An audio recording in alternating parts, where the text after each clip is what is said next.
资讯爆炸的时代，高龄化社会来临，认识辨识媒体成为现代人的课题。中嘉宽屏三冠王双子星首度来到成大医院的银发健身俱乐部，培训银发志工媒体识读概念。从志工这一块打造成它是我们媒体识读的一些种子教师，我们希望它能推广出去。所以跟中嘉媒体合作3年来，今年是第1次，我们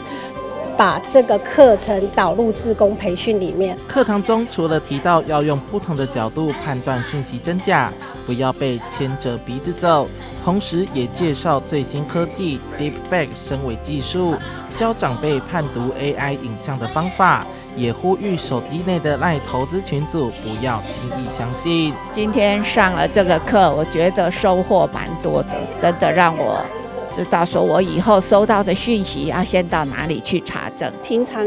就有这方面的尝试，只是今天听了比较学术性吧。那我觉得对那个日常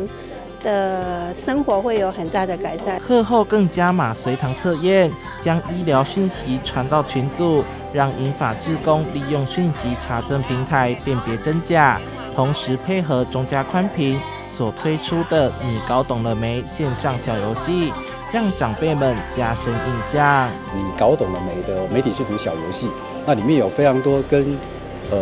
媒体识读相关的一些问答题啊，